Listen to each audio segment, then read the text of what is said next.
Olá, minhas amigas, olá, meus amigos, sejam todos muito bem-vindos. É uma satisfação, um privilégio e também uma grande responsabilidade estar ao seu lado nessa reta final de preparação para o TRF1. Eu gostaria que você soubesse de antemão que esse ambiente de sala de aula, essa relação de troca entre aluno e professor, faz parte da minha vida há mais de 20 anos. E eu sou encantado por esse universo da troca de aprendizado e da troca de experiências. Eu leciono em ambiente de preparação para concursos há 17 anos.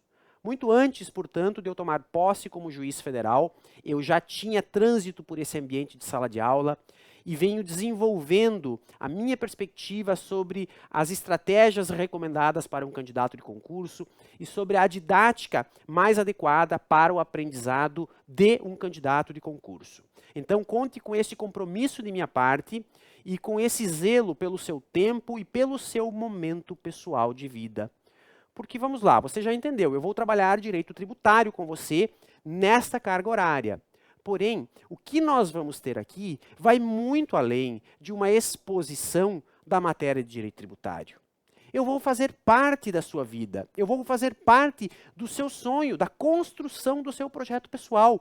Eu tive professores que foram determinantes na minha história. Eu recordo da voz desses professores ensinando tópicos da matéria. E eu lembrava deles no dia da prova. E eu sou grato até hoje pelo aprendizado que eu recebi desses professores. Eu costumo dizer, inclusive, que a minha formação docente como professor é uma espécie de resultado de uma mistura de 6 ou 7 grandes professores que eu tive, que são as minhas grandes referências. E hoje eu sou produto desses professores. Então eu estou aqui para retribuir com muita gratidão o que eu recebi desses professores e para dividir com você um pouco da experiência que eu acumulei nesses últimos 20 anos respirando o universo do concurso. E nesses últimos 10 anos, eu completo 10 anos neste ano de 2023 de carreira na magistratura federal. Gostou? Olha só. Este vídeo que eu preparei para você não integra a sua carga horária de direito tributário. Então, nós não vamos começar a tratar da matéria neste vídeo. Mas eu preparei de maneira muito especial para você uma apresentação pessoal, uma introdução.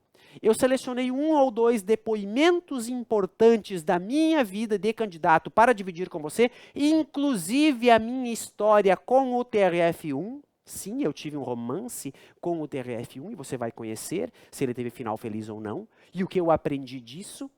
E na parte final desse vídeo, eu vou então planificar a disciplina de direito tributário. Eu vou tratar um pouco da metodologia, dos critérios, dos objetivos, e você vai sair desse vídeo devidamente preparado no estado técnico e no estado emocional para dar o play no próximo vídeo, quando nós então começaremos a estudar direito tributário em sentido estrito.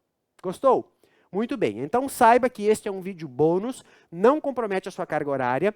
E se você tem hoje muita necessidade de ver matéria, aí você vai ter que assistir outro vídeo. Mas eu recomendo muito que você me acompanhe até o final, porque eu confio muito no que eu vou transmitir para você nos próximos 15, 20, 30 minutos. Vem comigo então. Começo com o beabá da apresentação aqui e nós já sabemos que vamos trabalhar direito tributário. Eu terei participação ainda em outros pontos aqui do reta final, mas nessa carga horária, direito tributário. Aliás, eu fiz uma espécie de movimento dentro do Jus Federal e usando de toda a minha influência, fiz com que direito tributário seja a disciplina com maior carga horária dentro desse reta final. Sim, direito tributário tem uma carga horária um pouco maior do que as demais. Por quê? Porque eu exigi e o Jus Federal se curvou às minhas exigências. Tudo bem? Você sabe que um curso reta final tem que ter carga horária compactada. É a proposta dele. É a proposta que você consiga executar o curso em um período curto. Sim.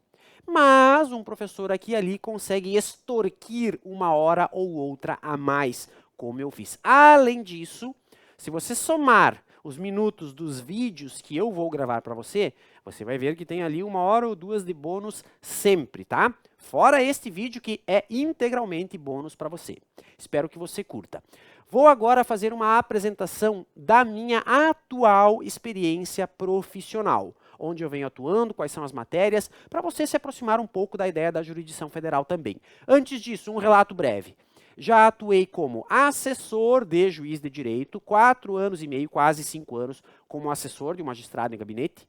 Atuei um período curto como advogado privado. Atuei um período também curto, de 1 ano mais ou menos, como defensor público do estado de Santa Catarina. Fui aprovado no concurso da defensoria. E em seguida renunciei ao cargo de defensor para tomar posse como juiz federal. Tá? Nos últimos 10 anos eu venho exercendo o cargo de juiz federal. E atualmente, já há 6 ou 7 anos, eu exerço a jurisdição na Terceira Vara Federal de Itajaí, Santa Catarina. Sou magistrado na 4ª região, portanto, estado de Santa Catarina. E a minha competência nesta unidade jurisdicional é o que nós chamamos de cível residual. Não tem matéria criminal, não tem matéria previdenciária, não tem também execução fiscal. São temas especializados na 4ª região. O restante aparece na minha mesa. Tributário, aduaneiro, porque Itajaí é sede de um complexo portuário. Ainda, direito marítimo e portuário, pelas mesmas razões. Claro, predomina direito civil, inclusive bancário, Caixa Econômica Federal, um grande cliente, não é, da Justiça Federal. Também predomina a matéria administrativa. Você imagina, um complexo portuário, no contexto de uma aduana, desembaraço aduaneiro. Quantos órgãos públicos intervêm nessa relação? Mandado de segurança diariamente contra autoridades públicas, né, no âmbito da administração pública. Matéria ambiental ainda muito frequente, por quê? Porque a região de Itajaí, que abrange Itajaí, Penha, Balneário Camboriú, Itapema, Porto Belo, Bombinhas, tem uma faixa litorânea de quase 100 quilômetros. Então, você imagina a quantidade de demandas ambientais. É uma região relativamente populosa, um destino turístico, então muitas demandas ambientais também.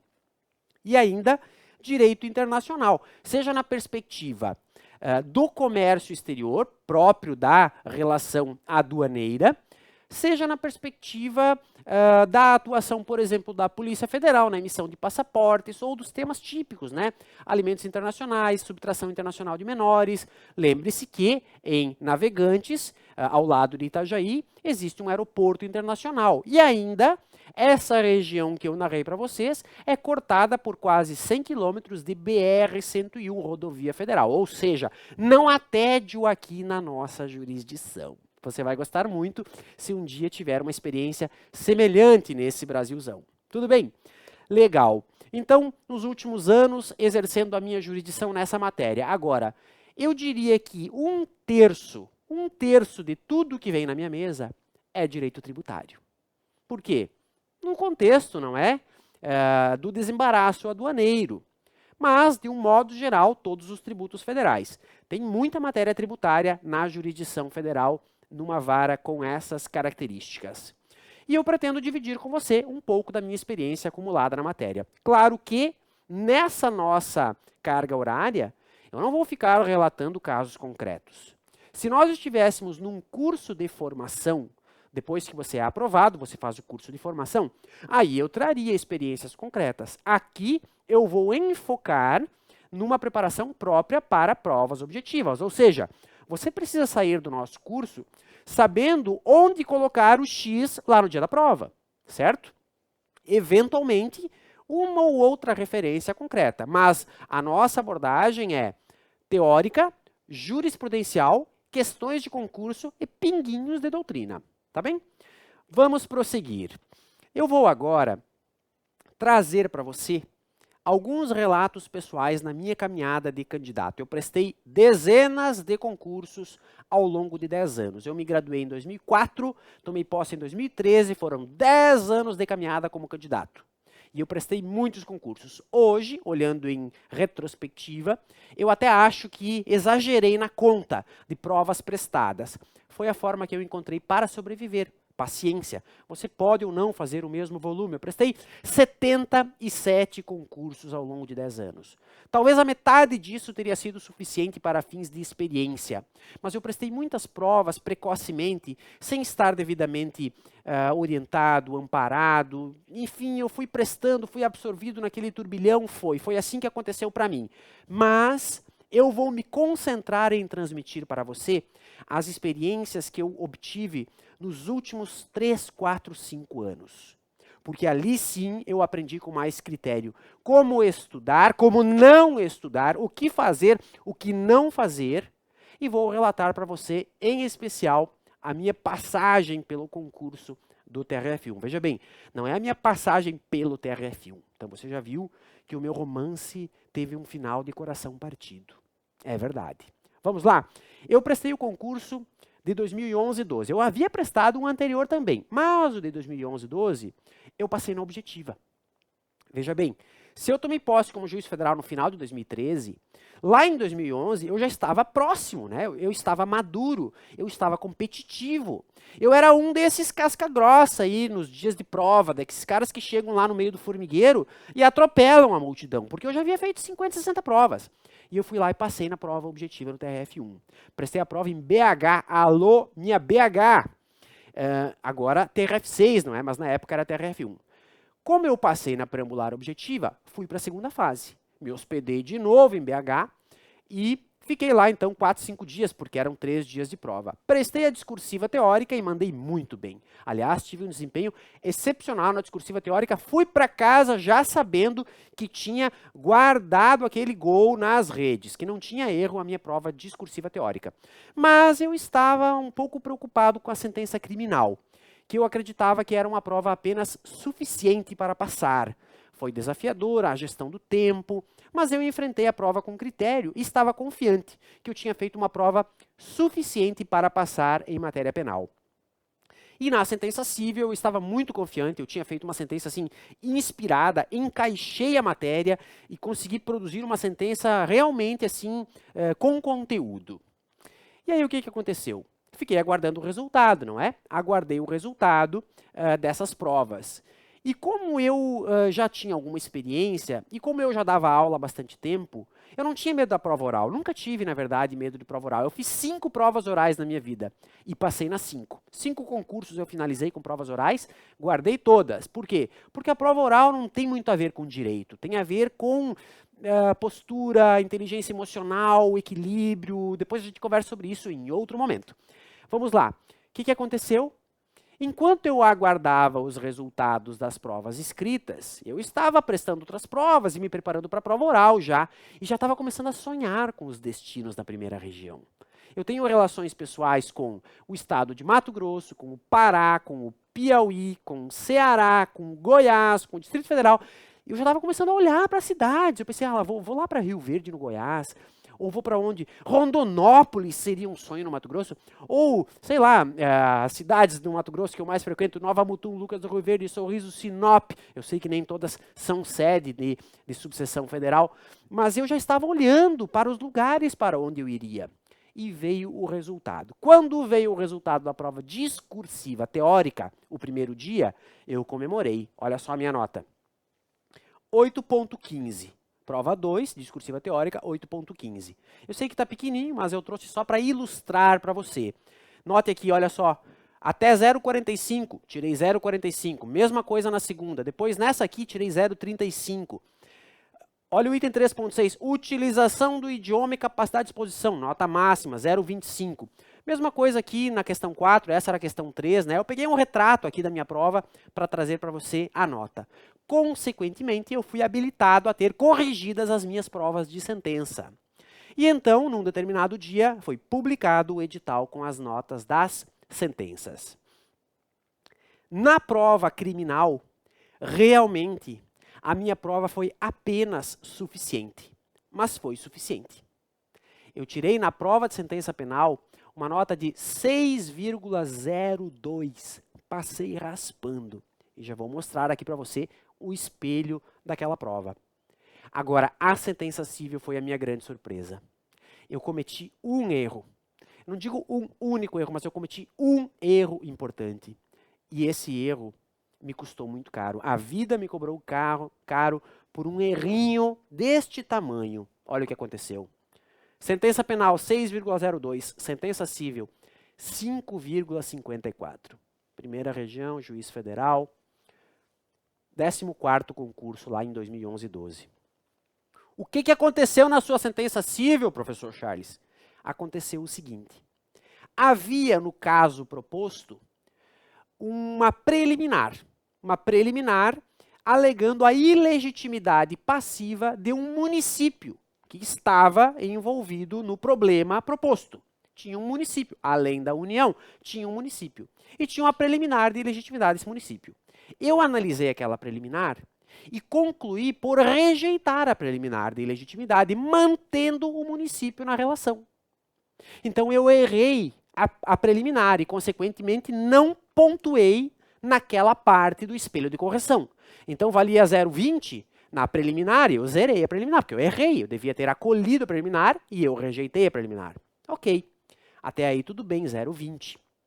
O problema é que, não tendo acolhido a preliminar, não tendo afastado a municipalidade do caso, eu tumultuei a minha análise de mérito, porque eu mantive o município dentro do problema.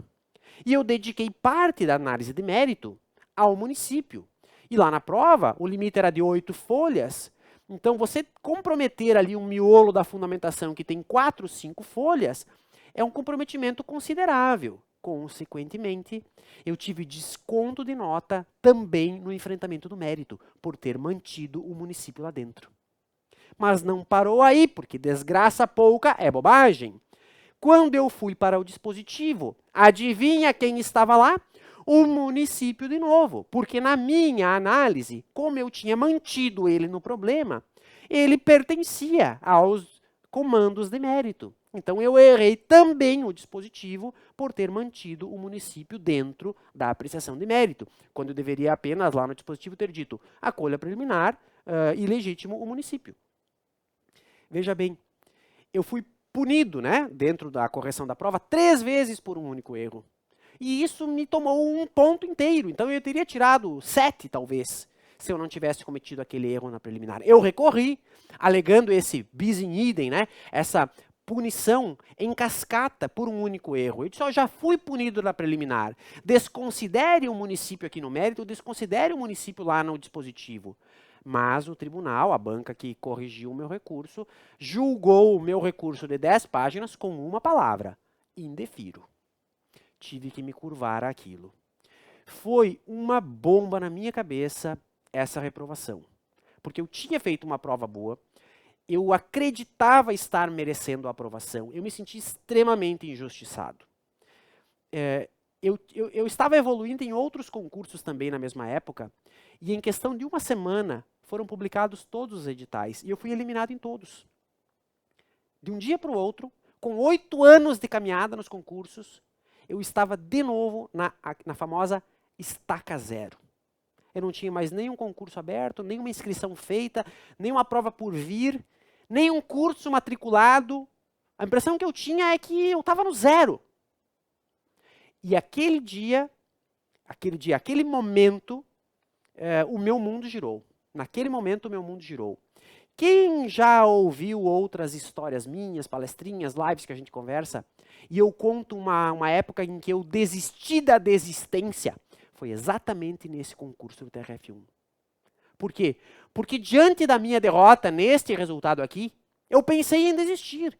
A rigor eu desisti. Por uma semana eu disse, eu não quero mais isso, eu não aguento mais esta rejeição, esta dor. Eu não consigo mais suportar isso. E, portanto, eu fiz o quê? Desisti. Mas eu não consegui desistir por muitos dias. Como brinca o querido professor Inesio, eu olhei para trás e a ponte havia queimado. Não havia mais ponte de volta para eu retornar para a minha vida anterior. Eu era obrigado a continuar para frente. Ou ainda, como diz o professor Inesio, não havia plano B. Todas as minhas fichas estavam no plano A.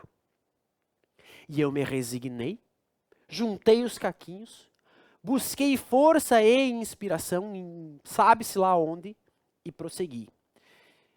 Eu sei de onde eu busquei força e inspiração. Aconteceu um episódio pessoal muito importante na minha vida. Nos mesmos dias em que eu fiz a prova, aguardava o resultado e etc., um amigo muito próximo meu sofreu um acidente de trânsito. E eu fui visitá-lo. E um grande amigo, do dia para a noite, teve diagnosticado, e eu não estou fazendo um drama aqui, eu estou contando uma história pessoal, com muito carinho e respeito. Ele teve uma lesão permanente na coluna, com 20 anos de idade. E eu fui visitá-lo, logo depois de ter recebido esse resultado, e eu estava indignado com a minha vida. Eu estava absolutamente frustrado, ofendido, injustiçado. E de repente, eu visito esse meu amigo em Teresina, no Piauí, no hospital, ainda não tinha dado alta. E quando eu abri a porta daquele quarto de hospital onde ele estava, os meus problemas ficaram tão pequenos. Eu me senti tão pequeno diante de tudo que acontecia. E eu disse, não. Se esse meu amigo não está desistindo, como eu vou desistir de uma burocracia, de um concurso que eu fui reprovado? Eu vou até o fim. Esse meu amigo tem o meu carinho e a minha gratidão até hoje. Aliás, eu conversei com ele essa semana. Não sobre isso. Depois eu vou contar para ele que eu estou falando dele na palestrinha aqui. Mas aquilo, junto com todo o turbilhão de emoções que eu estava sentindo, foi uma espécie de, como se diz no popular, um tapa na minha cara. E diz, vai estudar que você só teve um pequeno revés a mais. Isso não é problema. Segue e você vai alcançar o seu objetivo.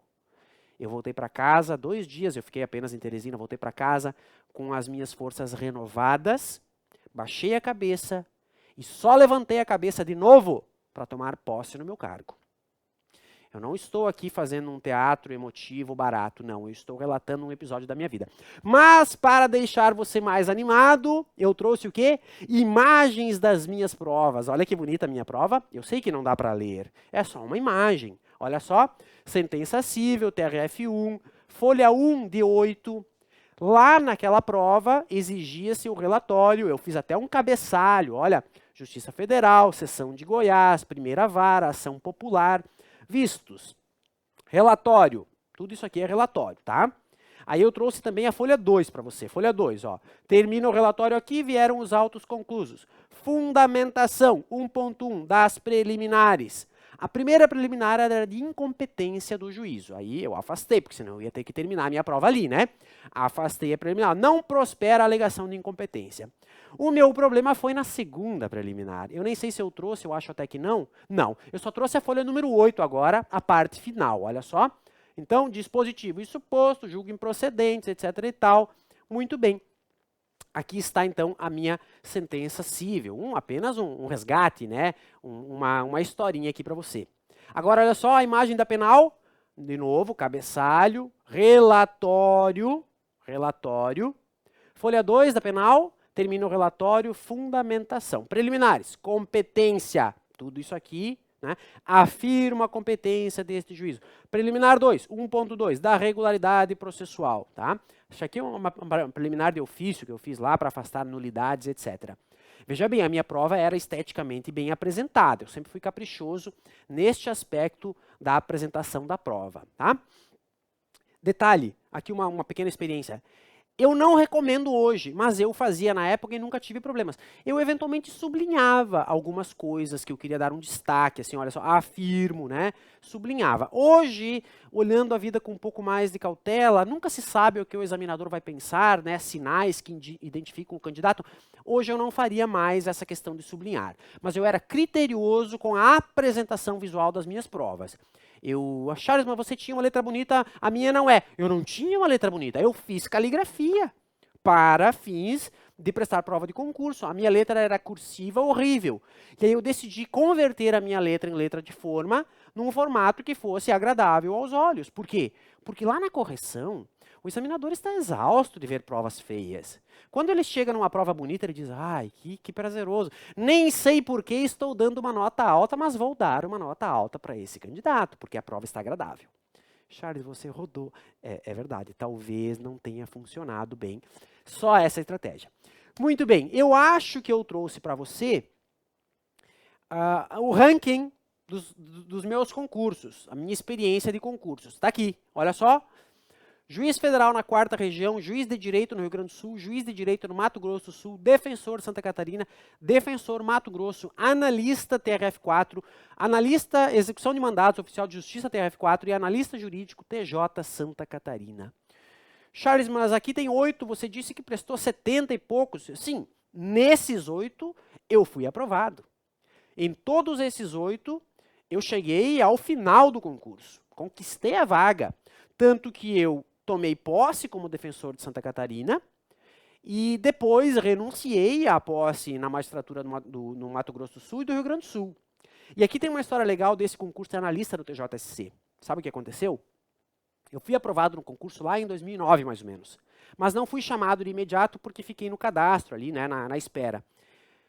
Depois que eu tive esse revés no TRF1, essa história que eu acabei de contar para você, e quando eu estava absolutamente focado e concentrado em passar para juiz federal, que era o meu grande sonho, embora eu tivesse um sonho original lá atrás de ser juiz do Rio Grande do Sul, por isso eu prestei também, eu fui chamado para tomar posse no cargo de analista jurídico do TJ Santa Catarina. E a minha vaga era na capital, Florianópolis, onde eu já morava na época. Então, de repente, lá no final de 2011, eu soube que eu estava sendo chamado para assumir o cargo de analista no Tribunal de Justiça, com carga horária das 12 às 19 horas, na ilha de Florianópolis. E eu não tinha cargo público até então. Eu era professor e instável, digamos assim, do ponto de vista profissional, né, financeiro, etc.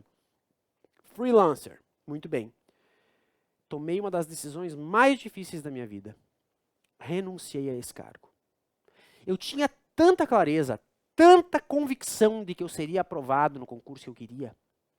E eu ponderei o fato de que se eu assumisse esse cargo, eu ia ter que trabalhar, eu ia ter que 10h30 da manhã, parar o que estivesse fazendo para colocar uma roupa adequada, me alimentar e ir até o tribunal para trabalhar. Ia sair do tribunal 19h30, para chegar em casa às 8h30, 9 da noite, exausto, e eu não ia conseguir manter o meu ritmo de estudos. Bati no peito e disse, vou renunciar a este cargo. Minha família não reagiu bem. Meus amigos próximos disseram que eu tinha perdido a consciência, que eu estava insano e que eu estava cometendo um erro. Pessoas chegaram até a mim e disseram, Charles, você está cometendo um erro, não desperdice esse cargo, é uma garantia importante. E eu respondi para mim mesmo diante do espelho, só eu sei o que eu estou fazendo.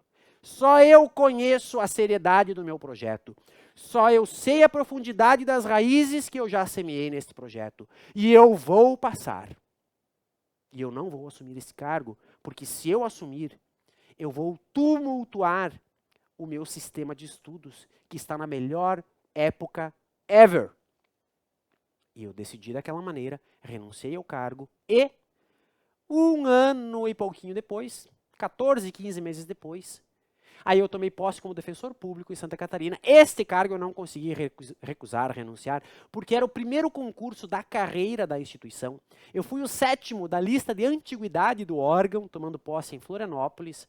Então eu disse, não, aqui eu quero fazer parte da história dessa instituição. Detalhe, quando eu tomei posse como defensor público, eu já tinha sido aprovado na prova objetiva do TRF4 e já havia prestado as provas discursivas de sentença.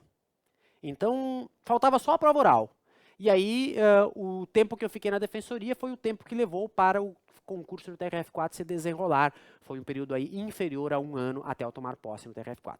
Gostou da história? Legal, né? Então, hoje eu tenho muito orgulho de dizer que eu fui aprovado nesses 3 concursos para juiz, nesses 2 concursos para defensor público, nesses concursos também para cargos de servidor. Tenho muito orgulho de toda essa história e eu trago isso aqui para dividir com você, para que você perceba que é normal, que faz parte da vida de um candidato, todos esses desafios, esses altos e baixos, esses picos de emoção. Olha, coronárias em dia para concurseiro, tá? Você tem que estar bem do ponto de vista cardíaco, porque não é fácil. Espero que você tenha curtido o que eu trouxe até aqui, porque daqui para frente eu vou então fazer aquilo que eu prometi, organizar um pouco mais a nossa abordagem de direito tributário, para que você dê o play na próxima aula, já com a mente devidamente organizadinha sobre o que virá. Pode ser? Vamos lá então. Deixa eu ver o que eu trago aqui. Olha só. Objetivos, critérios e metodologia que nós vamos encontrar. Detalhe, eu teria ainda depoimentos para trazer para você, muitas outras histórias, e teria também bibliografia para recomendar, mas eu vou fazer um convite.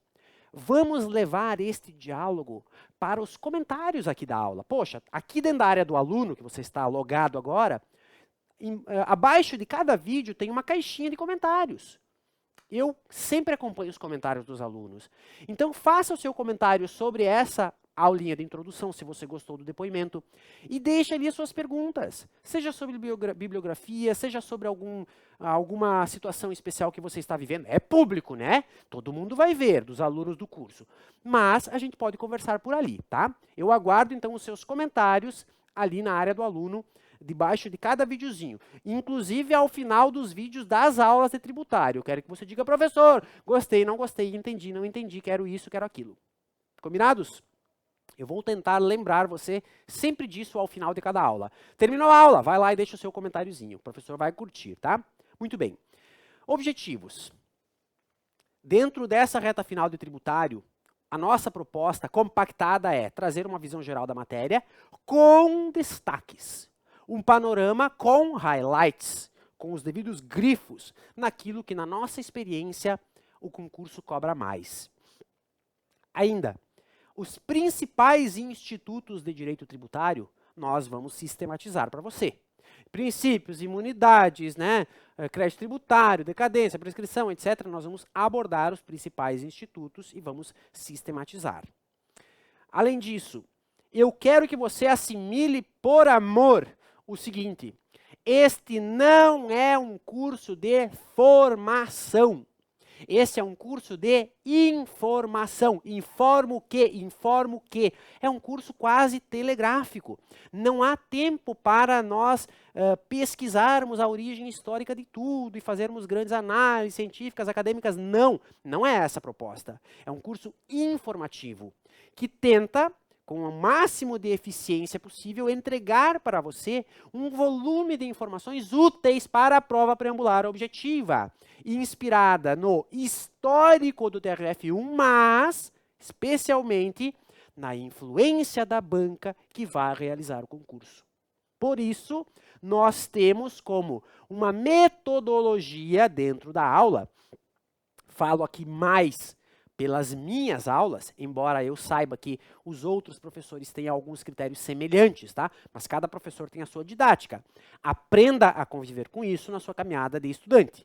Cada professor tem a sua didática. Dentro da minha metodologia para este reta final, você vai encontrar mais ou menos o seguinte, por favor, é aproximado isso. 50% do nosso enfoque, da nossa atenção, vai se dar sobre a letra do ordenamento vigente, sobre a letra da Constituição, das leis, etc. Então, lei seca, como o povo costuma dizer, quase 50%, mas é uma lei seca lapidada, né? Trabalhada pelo professor. Eu vou trazer a palavra que responde à questão para você. 20% mais ou menos, jurisprudência, STJ e STF, jurisprudência cristalizada, repetitivos, repercussão geral, teses, etc. Dentro da aula, dentro dos temas, vem junto com a lei a jurisprudência. Além disso, mais uns 20% de questões da banca. Ou seja, 15, 20% da sua carga horária, dentro da abordagem de cada tópico, será ilustrada, recheada com questões da banca FGV, nos concursos de 2023, inclusive, porque teve prova, 2022 e 2021, os últimos 3 anos. E é possível delinear uma espécie de perfil de abordagem da banca em direito tributário. Tá? Lembra ainda que, entre os nossos critérios aqui, está preparar você para uma prova de direito tributário dos concursos de carreiras jurídicas e não carreiras fiscais. Nós não vamos descer à minúcia dos regulamentos dos tributos. Isso seria típico de uma carreira fiscal, auditor da Receita, etc.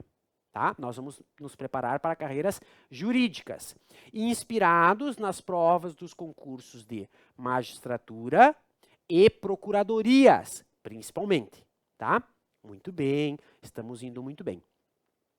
Além disso, dentro desse critério que nós vamos adotar aqui, eu vou dar uma luz para você, que eventualmente é uma pessoa que está iniciante ainda nos concursos, e também para você que é uma pessoa um pouco mais avançada nos concursos. Você está curioso para saber qual é o nível de aprofundamento das aulas? Eu diria o seguinte, vou dar peso aqui, tá? Peso. Vamos supor que a nossa aula tenha 10 pontos ao todo. 4 pontos, peso 4 para nível avançado.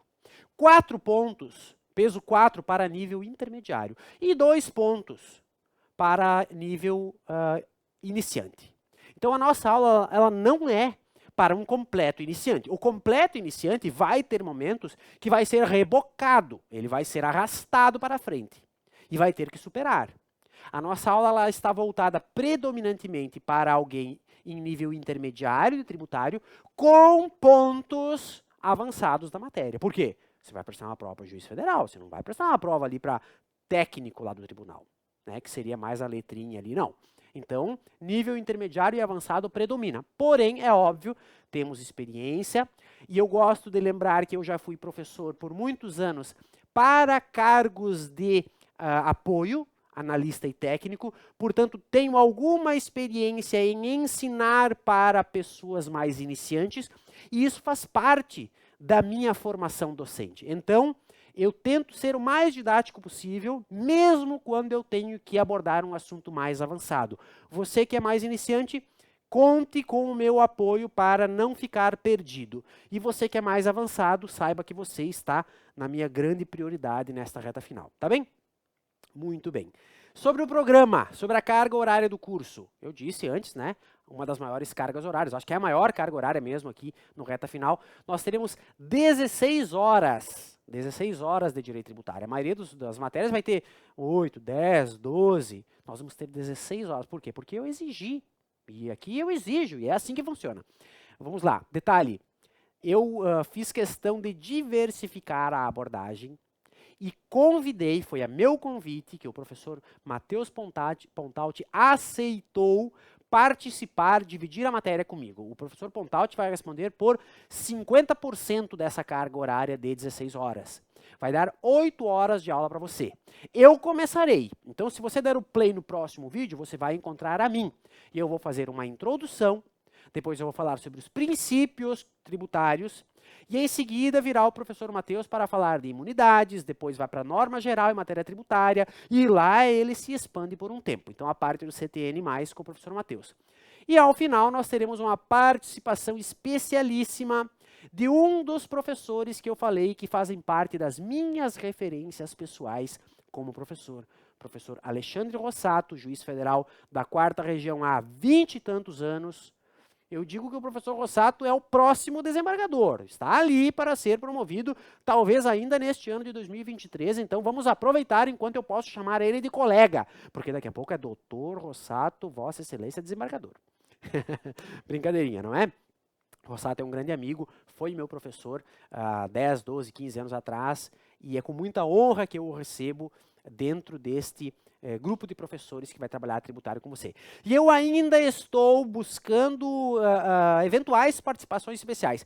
Gostaria de poder surpreender você com mais participações especiais dentro de direito tributário, tá? Mas aí já não é promessa, aí é só dizendo assim, ó, eu vou me esforçar. Muito bem, mensagem final, Daqui para frente, não há nenhum minuto de vídeo nas próximas aulas, não há nenhum minuto que seja questionável na sua importância, dispensável, desprezível. Você não está autorizado a dizer, isso aqui não é importante. A matéria passou por várias peneiras. E o que está aqui dentro desse reta final compactado já foi filtrado várias vezes. Você não pode descartar, tá? Eu vou começar pegando leve nos primeiros 15, 20 minutos do curso. E eu diria que é a parte mais maciazinha. O resto é tema direto, questão de prova. Pegou? Então, não desmereça o conteúdo que vem pela frente. Ele há de aparecer na sua prova. Aliás, um pedido especial. Eu costumo fazer esse pedido antes de iniciar as minhas aulas. Se você não atender esse pedido, não adianta nada a minha transpiração aqui. O meu esforço na preparação da aula e a energia que eu coloco em sala de aula.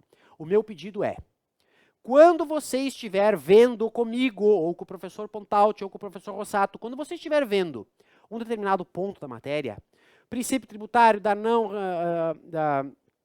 anterioridade, do não confisco, da irretroatividade, quando você estiver vendo lá lançamento tributário, pressão, decadência, contribuições previdenciárias, etc., você precisa realmente olhar para aquela explicação do professor acreditando que aquilo vai vir na sua prova.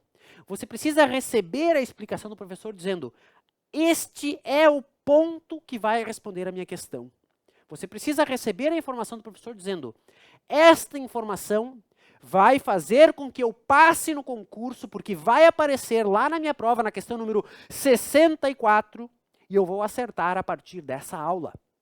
Porque com essa predisposição a acreditar que a informação é importante, o seu cérebro guarda a informação.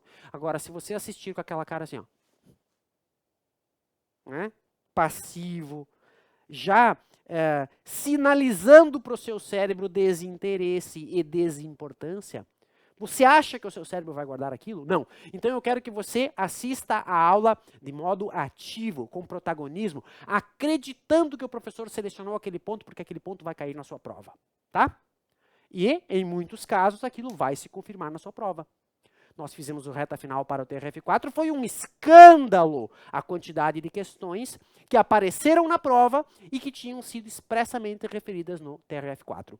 Agora, nós adaptamos para o TRF1, nós fizemos uma personalização para a banca FGV, para o histórico do TRF1, e a sua aula de reta final é vocacionada para o mesmo fim, para que apareça lá na sua prova o máximo de informações possíveis referidas em aula. Mas aí você precisa fazer a sua parte. Concluo essa conversa toda com o quê? Com uma frase bizarra. Acredite se puder. Os mais experientes vão concordar comigo bem assim, ó. E os novatos vão dizer, esse professor está mentindo para mim, mas não é mentira. Qual é a grande frase? Tributário é muito fácil. Se você comparar com o processo penal, com as teorias de direito constitucional, com a forma pouco sistemática do direito administrativo, tributário é um microsistema. Claro que eu estou falando tributário para concursos de carreira jurídica. Meus amigos, é a Constituição, o Código Tributário é meia dúzia de leizinhas. É um beabá de um vocabulário que fica se repetindo. É legalidade, anterioridade, retroatividade, não cumulatividade, progressividade, depois vem hipótese de incidência, fato gerador, crédito tributário, base de cálculo, alíquota. Meu Deus! São 20, 30 assuntos e você ganha a propriedade com aquilo e não perde mais questões. Aproveite o fato de que tributário é fácil e se destaque lá na prova. Agora, obviamente, ele vai se tornar realmente mais fácil depois que você fizer a sua parte, né? E plantar ali, semear, né, as bases da disciplina. E você certamente já fez isso, vendo seus manuais, né, assistindo outras aulas que eu tenho certeza que você não é a primeira vez que vai estudar tributário. E agora nós vamos fazer o quê? Colocar mais um tijolinho nessa sua grande construção, certo? Esse é o nosso propósito, então, contribuir com algo mais nessa sua caminhada, torcendo para que esse algo mais seja o último tijolinho colocado em provas preambulares objetivas e que depois você só precise se preocupar com as provas discursivas e de sentença. Aliás, eu vou compartilhar com você um fato especial. Eu sou assim um pouco apegado com passagens, momentos, símbolos da minha caminhada. Eu trouxe uma imagem para você.